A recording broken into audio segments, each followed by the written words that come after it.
Hello, today we are going to talk about the fourth book of this book series called To Hell and Back Again, Norway, 1987 2024, my Burzum story. So, this is the fourth book of this book series, and we are going to start to reading about the foreword. This is the story about my music, or about me as a musician, if you like. I am Burzum. Burzum is me. Even if I have somewhat retired as a musician, Burzum is still me. It always will be, whether I like it or not. No matter what I do, this will not change. This is probably not a bad thing though, so I am not complaining. I'm just stating facts. What I did as a teenager was to create a basis for the rest of my life, a foundation on which I could build the rest of my life. This was possible for different reasons. I was the right time to do this, but I also had sufficient time, skills, and talent to make this happen. Circumstances allowed this to happen. This was my fate. Amor fati, love your destiny. In this book, I will talk about how I made the music, the recordings, things that happened in that context, what spirit it was done it, and much more. I cannot add tabs because today I do not even remember even 10% of the riffs I played. I will have to sit down and try to remember it again, and I do not think it is worth all that time and effort. Also, if I did, I could well make mistakes, anyhow, leaving the results less than satisfactory. Further, I know many want to know these things, but I do not remember the type of names of the synthesizers I used, save for the debut album where I talk a bit about that, on the drums or any other instruments. With one single exception, I know I had a pearl white Weston Pantera guitar when I, just now, Googled it. I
Let's continue talking about this fourth book.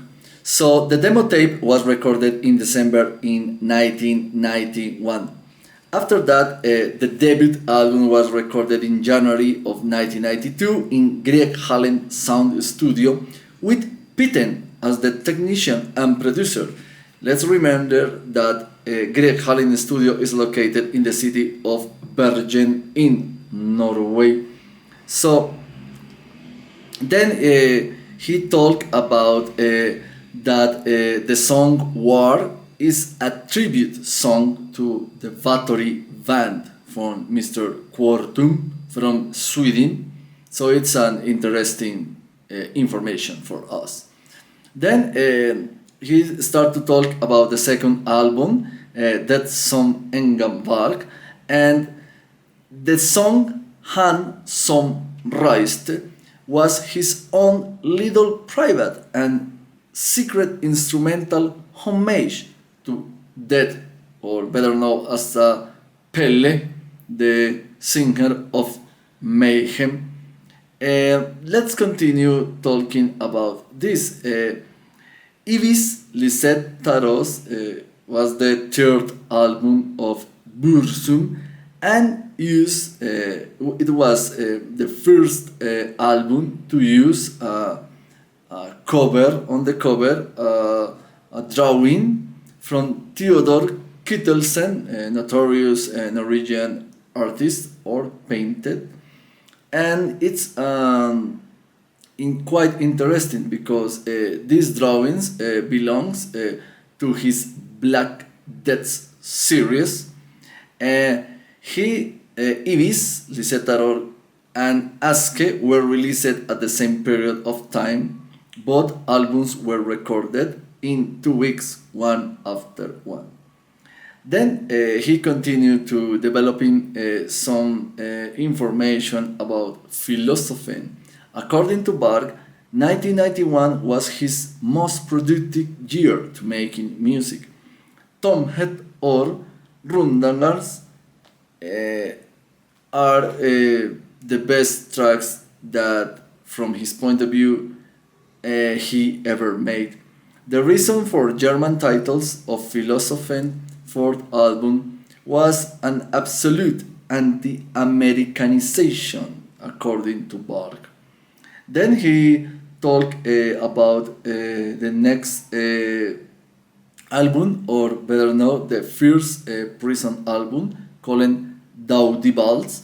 He had access to an acoustic guitar at Trondheim and Virgin Prison.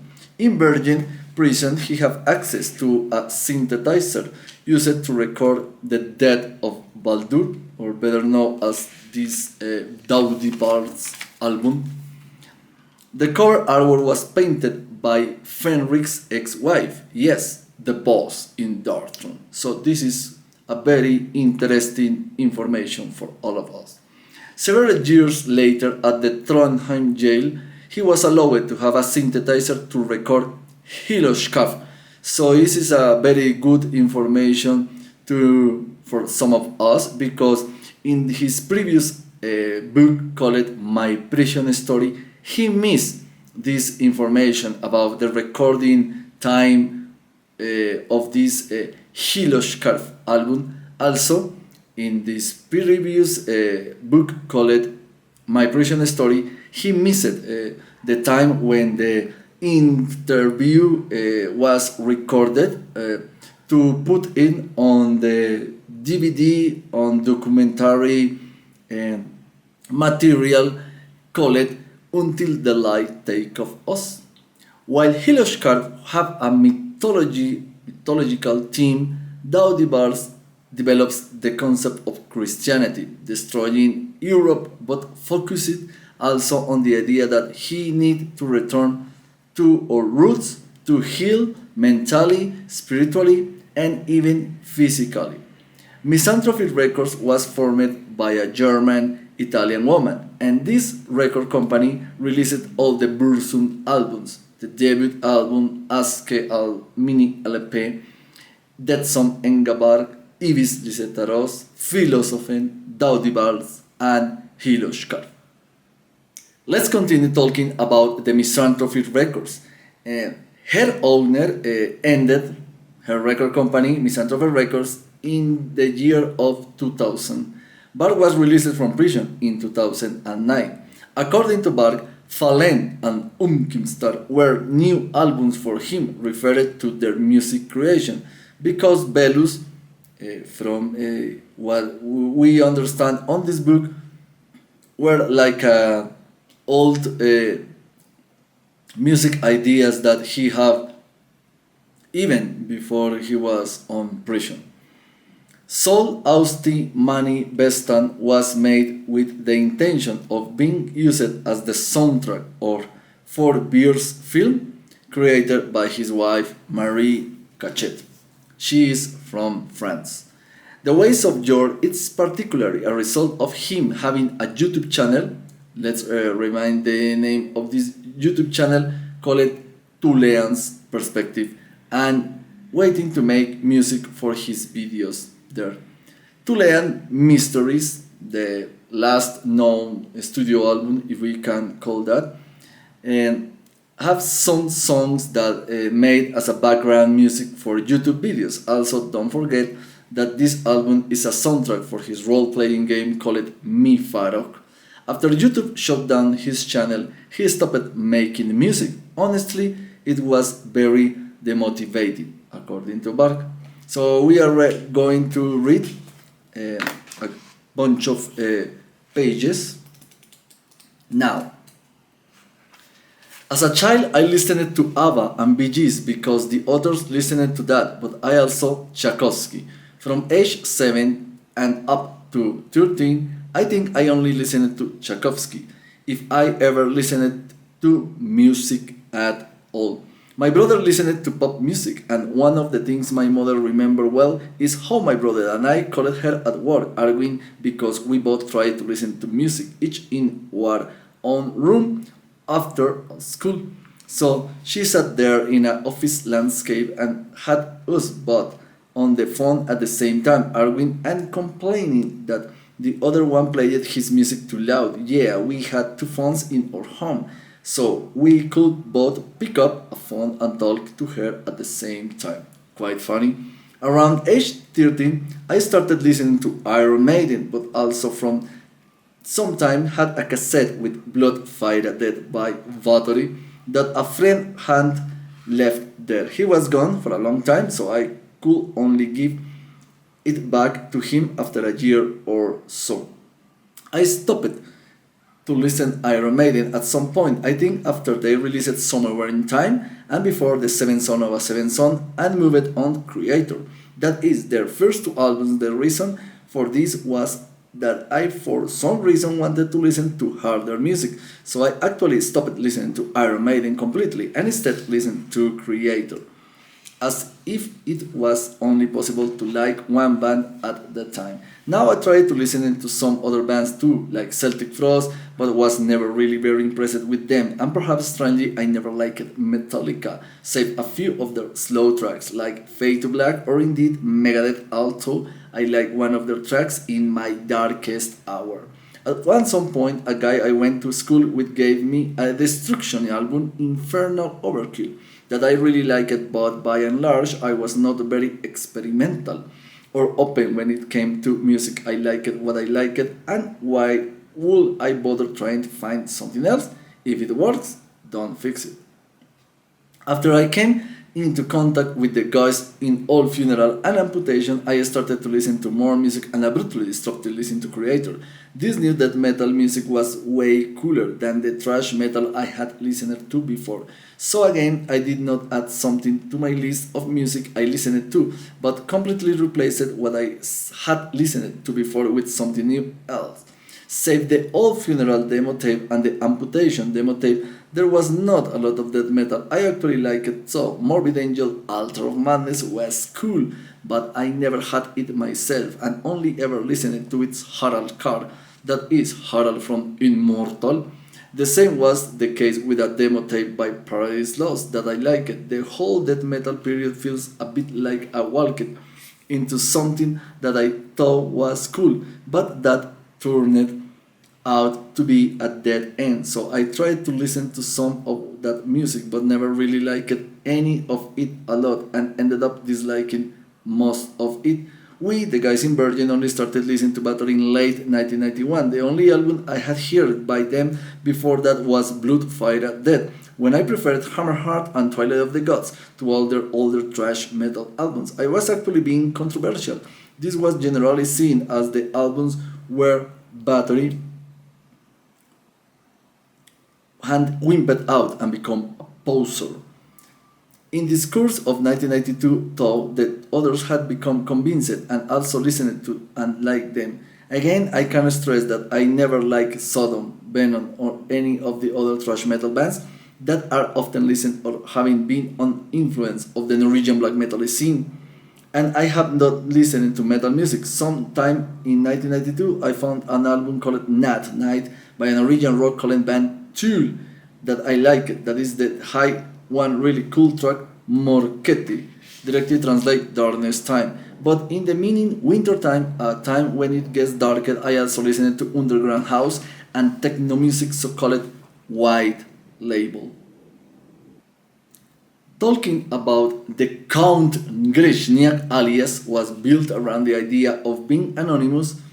Yeah, it was also inspired by the use of pseudonyms of other bands, but the real reason I liked the idea was what I would be able to make music and perhaps even my band become famous at the same time. As I, the person behind the band, could remain completely anonymous, I had this perhaps childish idea that it was fun to be able to observe Burzum from the outside of well, without having to have my presence influence what others say or thought about it.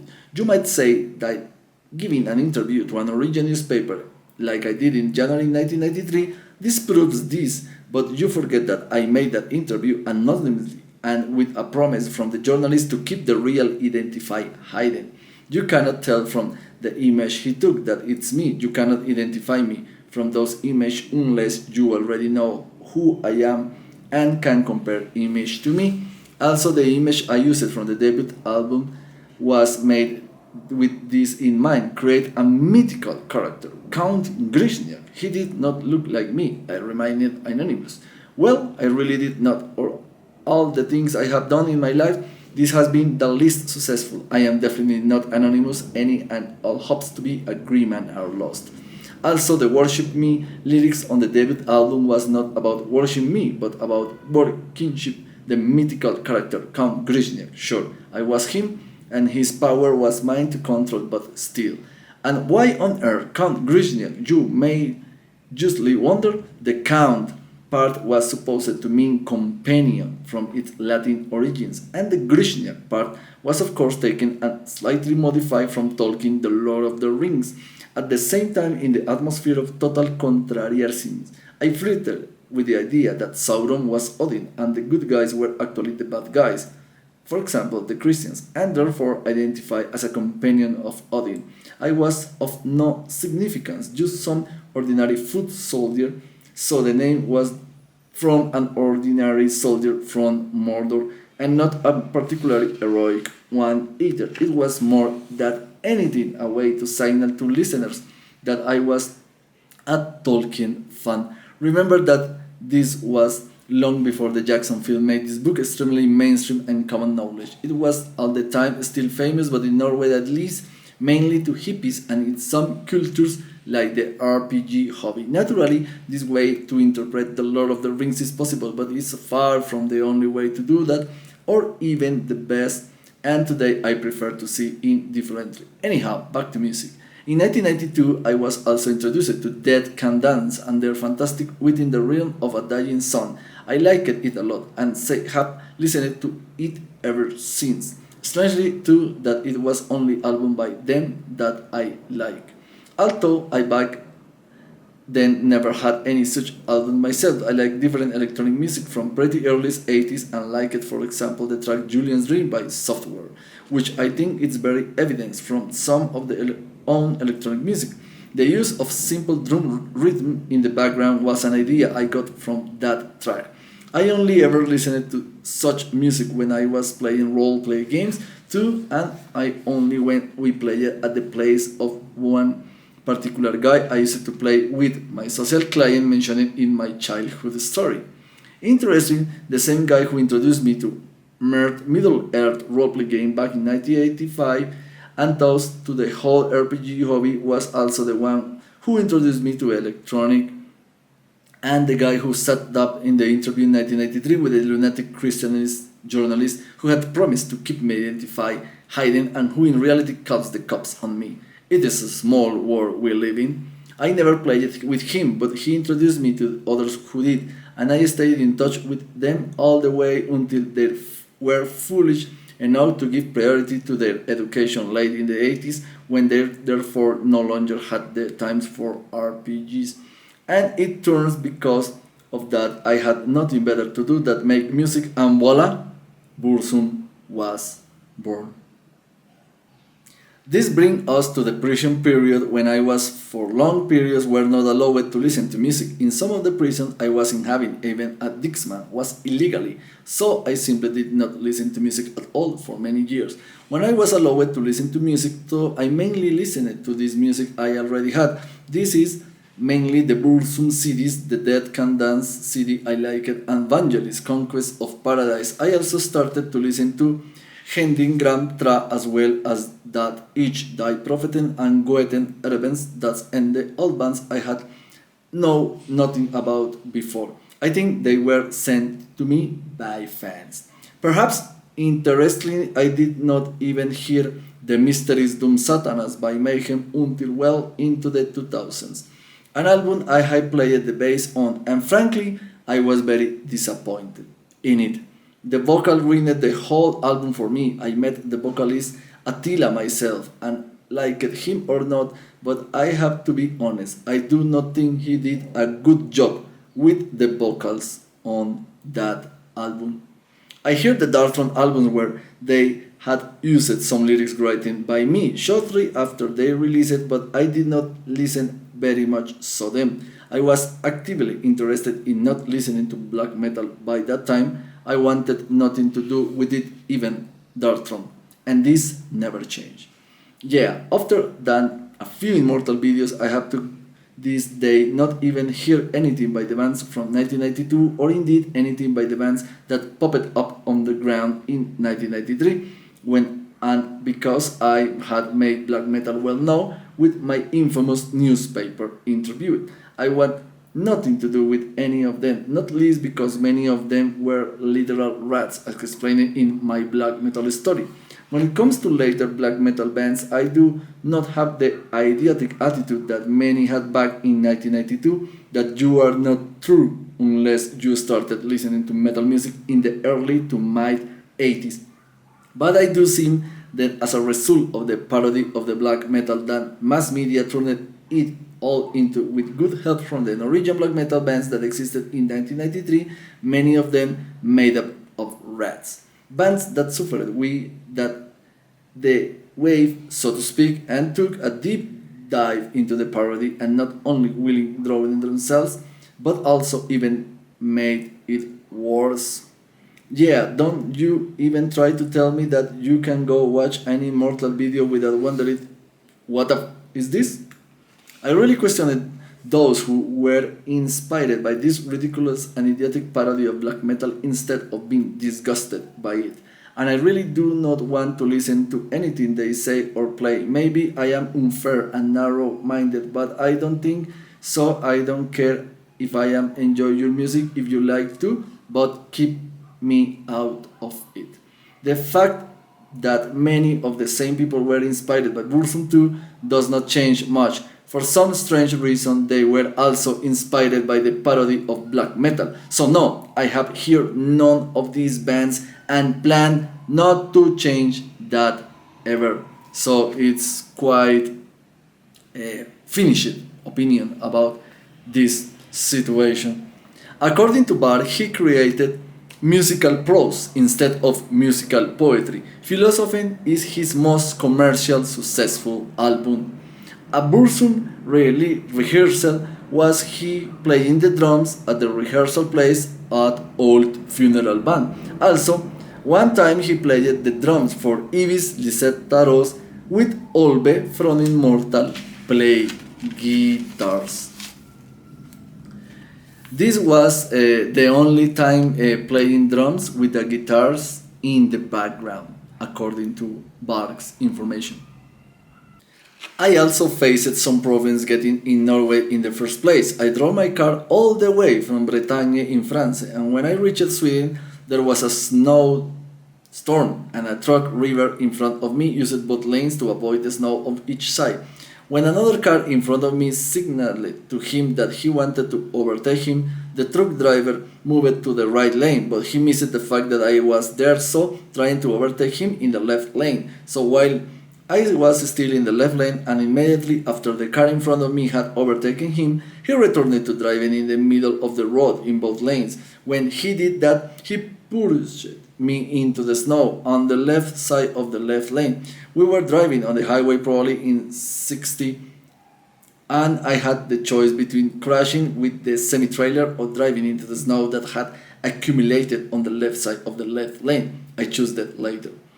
The end result was the car broke down dramatically, but only on the left side because of the snow, and I rotated and crashed into the fence. The entire car bounced back and rotated in the air and horizontally a full 360 degrees, and the truck driver had not even noticed what happened and just drove on. The car was wrecked, but I managed to reverse it out on the way of incoming traffic into the snow on the right side of the right lane. I only bruised my left elbow a bit in the crash. So I called for a rescue truck, and because of it was in the middle of the night, I had to take a taxi from Sweden all the way to Oslo, where my mother lived at the time. If I recall correctly, I borrowed her car and could continue to Bergen with my guitars and everything to record the album. When I arrived in Bergen, I stayed at my brother's place. This is the moment when I realized that my nightmare from Oslo prison, talking about my prison story, had come true. Bergen was by then full of non-European immigrants, as well as drug junkies and little. Also, I had to pay the equivalent about $23 for parking fees every single day I was in the studio. I was only happy to leave when I was done with the recordings. What a dump it had turned into. During my communication with the guys at the record company, I say that I had not been happy with the early recordings, in particular the debut album, and I think they suggested that I simply re-recorded them on a new compilation album. Either that, or I just told them I wanted to record some tracks, I am not sure actually. In any case, after the re-releasing some old tracks off, I went again to Norway to record From the Deep of Darkness. Yes, again, I went to pit a studio album out of old habit and due to my own inability to adapt to really, bro, you live in France now, how about you record there instead, dude? This time the trip went without any accidents, and yet again I stayed over at my brother's place. I understand that people accustomed to the original recordings prefer them. It is always like that, but in my head these tracks always sounded like they now do on From the Deep of Darkness. This is how they were meant to sound, and I'm glad to have been able to offer these tracks to a new audience the way I wanted them to have been from the start. Fallen is the first album that was entirely made while I lived in France. That is, I actually recorded in It Pitten Sound Studio, but the music itself was made in France. So this is really interesting topics about how Varg traveled from France to Norway just to record their albums. Also, re-recording the first versions of their songs that were put on his first album called just Burzum. And it's quite interesting to find that the music of this album, Fallen, very remarkable, were produced in France, but the recording topic was made in Norway. I was ready to record Umkinstar, which is Norse for metamorphosis. And yeah, I recorded the Kimstar album in Pitten's Sound Studio, my last metal album. So this is a very interesting information. My mental state during the creation of albums should be divided into four different periods. The first three albums and the mini album period, the philosophy period, the prison albums period, and then finally the post prisons albums period. We can start with the least interesting, the post prison album period. Yeah, this is probably the last interesting period, but also the least well defined because initially with Veluz I wanted to finish that I had started before I went to prison. Us up the old riffs, so to speak, get rid of them, and I also wanted to show that I have not been broken by their slander, their prison system lies, and their massive boycotts. I am still here. With From the Deep of Darkness, I wanted to correct my mistakes to improve what I had done poorly, and to finally be able to listen to these tracks without the nagging feeling that this could have been done so much better. It was such a relief to finish it and finally hear the music as it was supposed to be heard. Fallen and Well as Kimstar were made because I kept making music while playing the guitars. And I played the guitar because I had a need to be alone sometimes. I spent more than 15 years in prison and more than 10 years of those years of isolation. So adjusting to life outside where I am surrounded by people all the time was not done overnight. In fact, I still struggle with that and still feel a need to be alone more than I like to be admit. Perhaps more interesting in relation to them is the question, why did you stop making records? I mean, I like both those albums a lot, so why not keep making albums like that? Well, Pitten retired. Yeah, he stopped working, so I no longer had a studio to record it in. And remember, I don't like change, so even though what I say about it's absolute nonsense, there are many other sound studios in the world. I felt like that to me. Having to go to a new sound studio, talk to a new technician, and record in a new place was enough to make me just stop playing instead. You know that? I will do something else instead. Soul Austin Manifestan was made because my wife needed a soundtrack for Fort Beer's film, and like I say, the other two post-prison albums that you were also my last albums were both made for my YouTube videos to have music for them.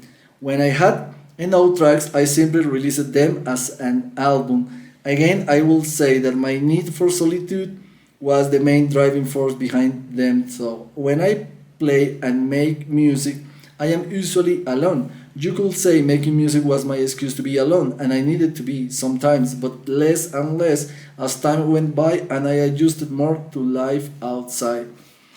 The prison albums were it's difficult to describe. I don't really know what to say. What did I think I and feel when I made those albums?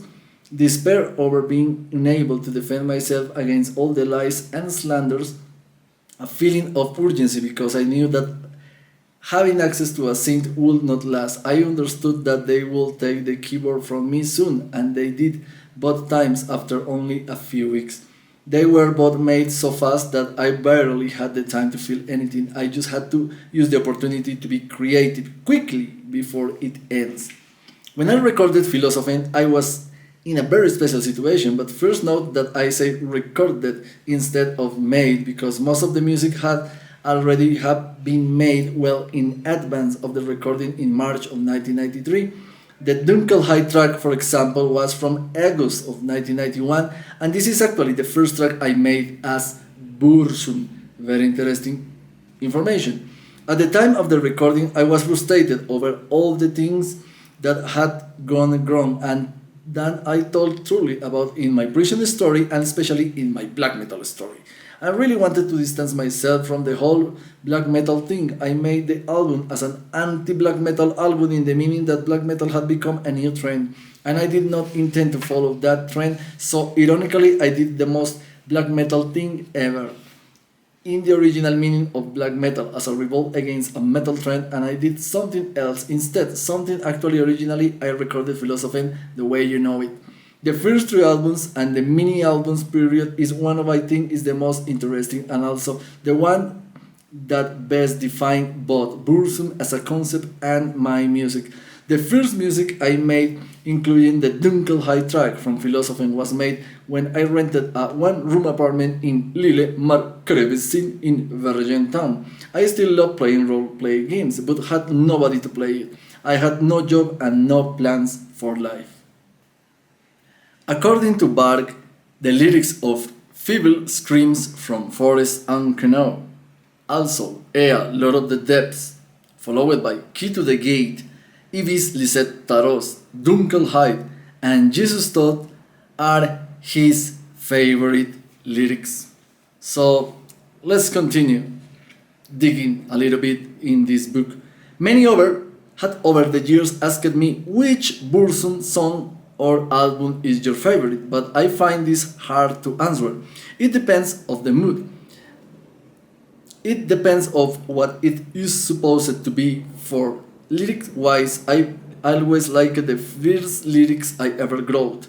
Feeble Screams from Forest and Canal, and felt that I pretty much say everything at the time wanted to say there. Yeah, there was basically no more need to say anything. That was what I wanted to say. The end roll titles.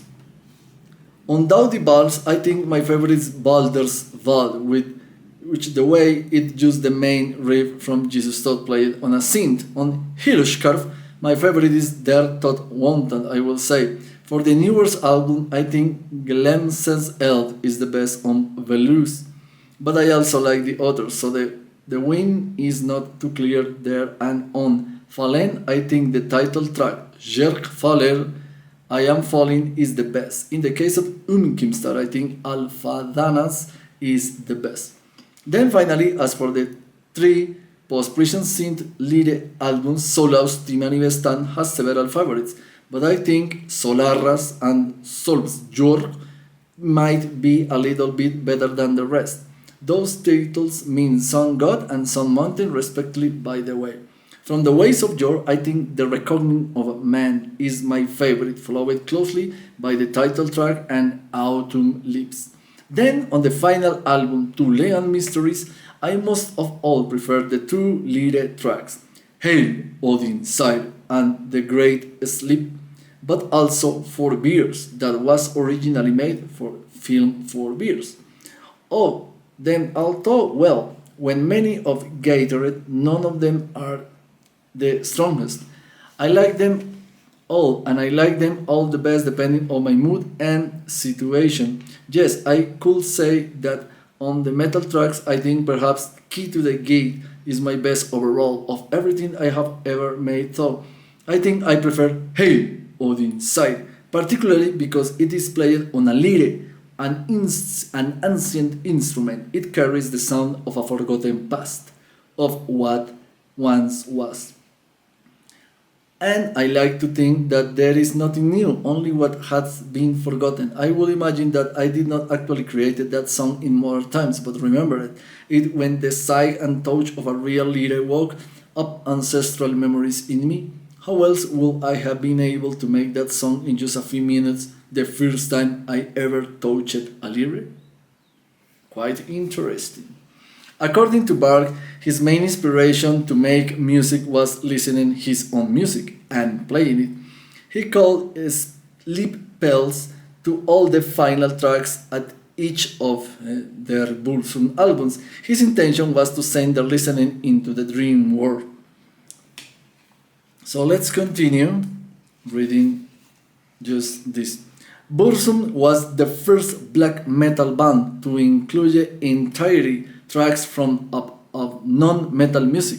Some have later coined the term dungeon synth to describe this type of music. Well, this video is quite long, so we are going to finish to talk about the Huruk High, one of their earliest project from Mr. Varg Vikernes. So it's connected to the roleplay game probably in 1981-1982 when he listened through a friend of his parents, but in 1985. So after they met guys probably in 1988, they started a band with the first name called Kalashnikov. But then they changed the name to Uruk Hai. It is a very interesting information to all of you Burzum fans worldwide. The Uruk Hai track is on the Belus album with a new title called Sverdans and new lyrics. So we are going to read the conclusion about this interesting and fantastic book. Yeah, I talk a lot about roleplay games, but I do because they were and still are such an important part of my life and so interconnected with Burzum. The Thulean Mysteries album was even released as a soundtrack to role-playing, that is, in particular to my own game, Mythic Fantasy roleplay game alias Mifarok.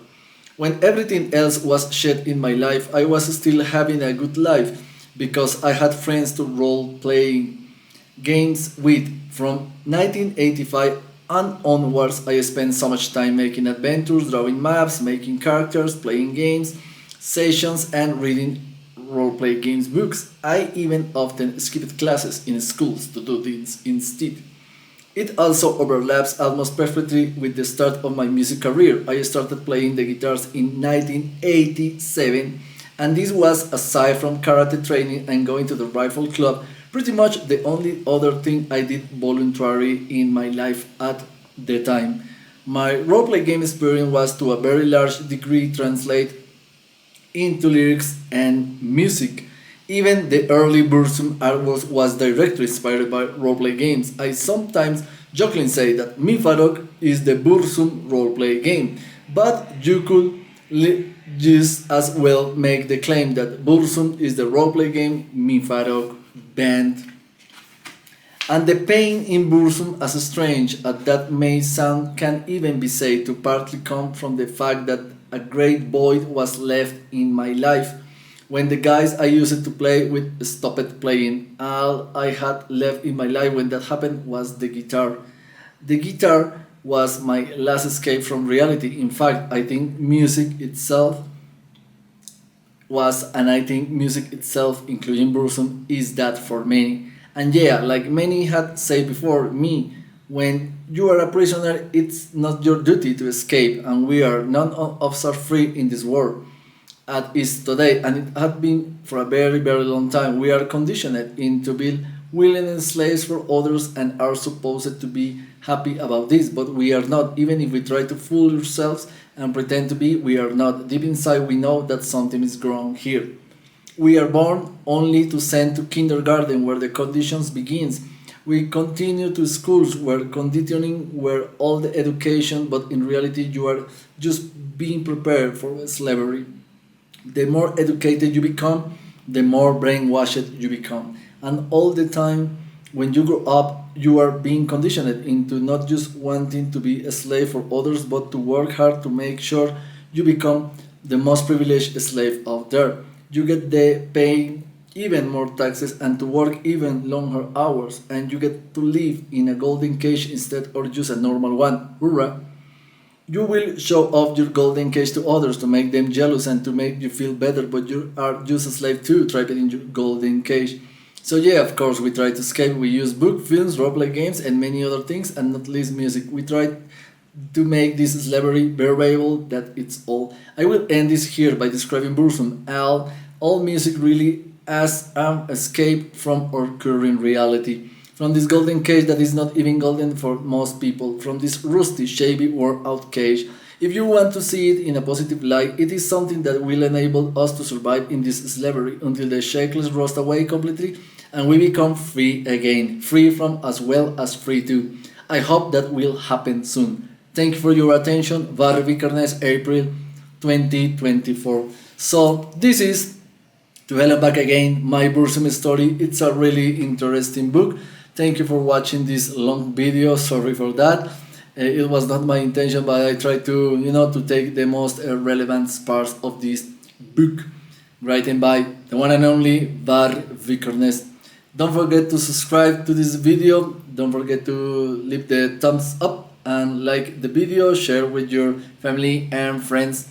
Thanks for watching, and I will see you on the next video, probably very soon.